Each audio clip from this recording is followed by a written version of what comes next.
Laban o paalam? Nandito ako sa punto ng buhay ko kung saan naiisip ko ng sumuko sapagkat gulong-gulo na ang aking isipan. Kung ipaglalaban pa ba kita o tuluyan ng kakalimutan? Gusto ko pa sanang lumaban pero pagod na ang aking isipan sapagkat napakaraming katanungan kagaya ng bakit bigla mo na lang ako sinukuan? Bigla mo na lang akong iniwan. Oo, mahal na mahal natin ang isa't isa.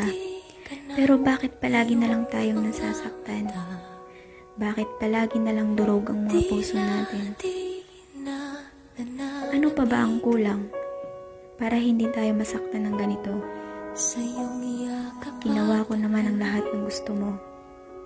Bakit parang hindi pa rin ito naging sapat? Naaalala mo pa ba nung bago pa lang tayo? Bawat segundo tayo ay masaya. Ngunit mga ngiti sa ating labi bigla na lang nawala na parang bula. Sabi ng puso ko, laban pa. Pero sa isip ko, tama na. Alin ba ang dapat kong sundin? Bakit hindi magkatugma ang sinasabi ng puso at isipan ko? Ginawa ko na ang lahat para ipaglaban ka. Dahil dito sa puso ko, mahal na mahal pa rin kita. Gusto ko pa sanang sumugal kahit ako'y talong-talo na. Gusto ko pa sanang lumaban. Pero ikaw na gusto kong ipaglaban ay tuluyan na akong iniwan. Gusto ko pa sanang lumaban, pero ikaw na minamahal ko ay tuluyan na akong sinukuan. Hindi ko rin alam kung magpapaalam na ba. Dahil sa totoo lang, mahal na mahal pa rin kita. Hindi ko alam kung tama bang sumuko na rin ako. Kasi kahit ikaw, mas pinili ng lumayo.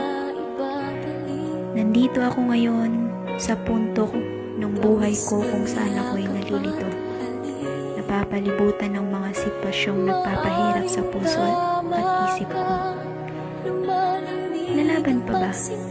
Kung magpapaalam na, mamahalin pa rin ba kita? O hahayaan na kitang maging masaya?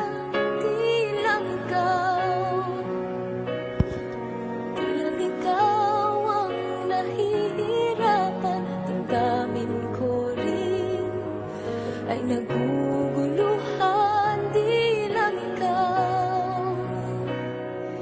Di lang ikaw